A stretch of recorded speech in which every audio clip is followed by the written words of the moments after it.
Back Khan Mohammad साहब, Mehran university Khairpur से आपका ताल्लुक है। मेरी वॉइस बढ़ा दीजिएगा ज़रा। खान मोहम्मद साहब तशरीफ लाइए। कैसे हैं आप? आप ठीक हैं सर? आप पीछे जाएं थोड़ा सा। अब बोलिए।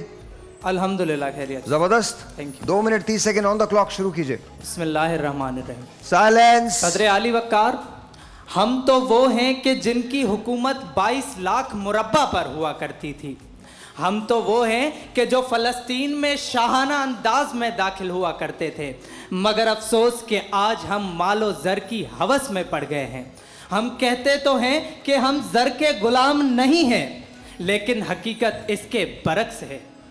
सदर आली वक़ार, जिस मुआशरे में अल्लाह रब्बुल इज़्ज़त के हरम का तवाफ करने के लिए लाखों रुपए दरकार हो, जहां कोविड-19 जैसी वबा के वक्त में मामूली सर्जिकल मास्क की कीमत बढ़ा दी जाती हो, जहां किसी निजी अस्पताल के बेड पर पड़ा मरीज मर जाए तो मर जाए, लेकिन पर्ची कटे बगैर इलाज मुमकिन ना हो। सदर आली वक़ार, जिस मुआशरे में रमज़ान करीम जैसे बाबरकत माह में भी फलों की कीमतें बढ़ा दी जाती हैं, तो बड़े अफसोस के साथ कहना पड़ता है कि जी हां, दौरे हाजिर का इंसान ज़र का गुलाम। वाह। सदर आली वक़ार, वतन अजीज के हुक्मरानों ने पिछले 10 सालों में बैरून मुल्क से 18 बिलियन डॉलर्स की रकम वसूल की है। इमदाद की वजह जब इन हुक्मरानों से पूछी जाती है तो जवाब मिलता है कि पाकिस्तान तो एक गरीब मुल्क है, लिहाजा इमदाद लेने के सिवा कोई चारा नहीं। तो सदर आली वक़ार, मैंने सोचा कि ज़रा इन कलमात पर एतबार करते हुए अपने घर से बाहर निकलूं और देखूं कि इमदाद के नाम पर मिलने वाली इस भीख से मेरे मुल्क की आवाम के कितने हालात बदल।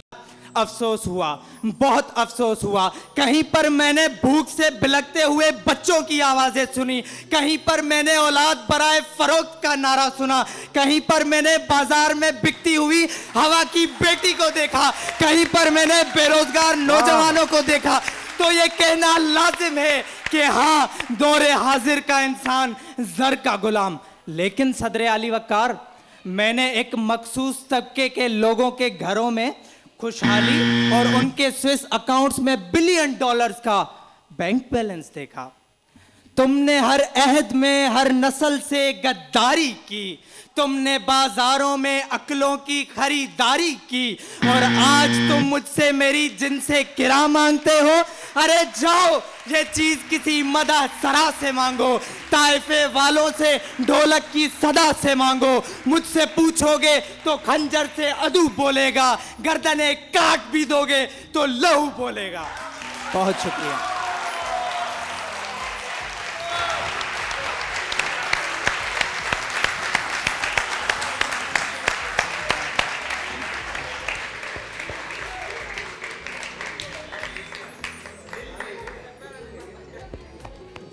बहुत शुक्रिया।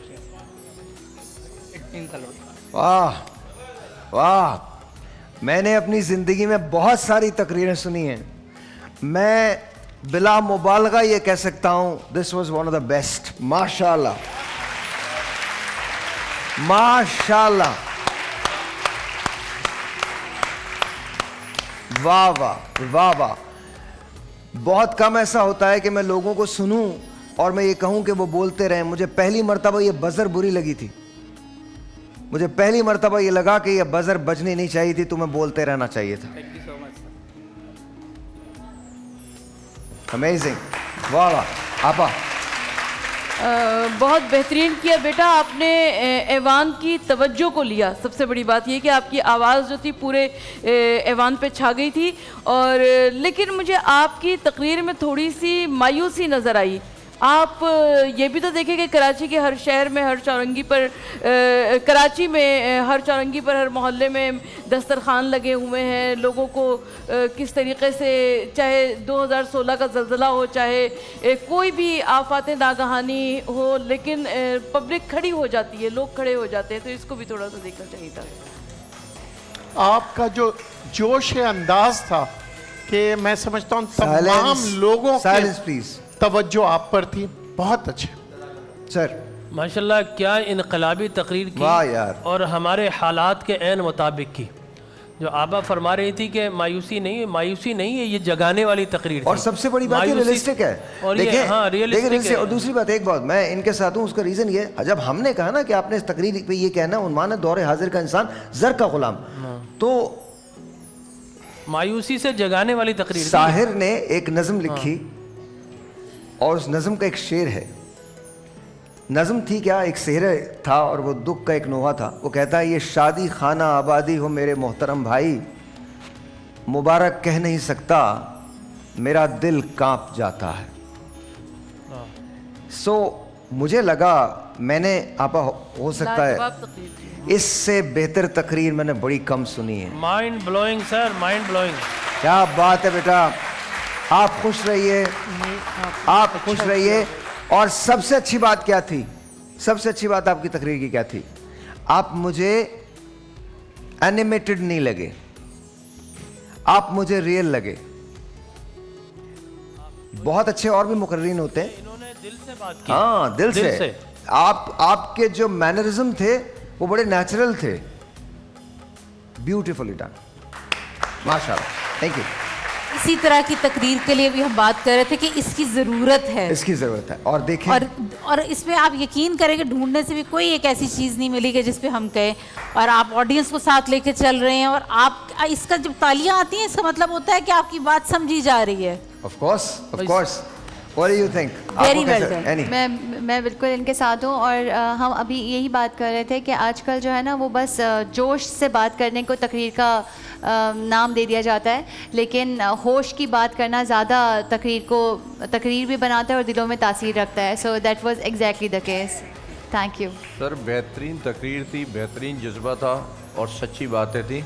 और आपका की एक बात जो है मैं पहले भी इन्होंने एक प्रोग्राम में दोहराई थी, देखिए दस्तरखान लगना कोई अच्छा अमल नहीं है, ये हमारे माशरे की तबाही है। मेरा ख्याल है दस्तरखान से हट के हमें लोगों के लिए सपोर्ट के लिए आगे बढ़ना चाहिए। किचन बनाए उनका। मेरे ख्याल में देखिए, मेरे ख्याल में दस्तरखान लगना भी अच्छी बात है, बहुत हर जगह घरों होता में। था। अब मदीने में भी हुआ, दस्तरखान मक्के में लगे भी हुआ सर है, उनके हर घरों जगह। में, उनके घरों में। लेकिन नहीं, मैं ये कहता हूँ उसके साथ साथ हमें मदद भी करनी है, उसके साथ साथ हमें लोगों को पढ़ाना भी है। खाने से ज्यादा मछली पकड़ना सिखाना चाहिए।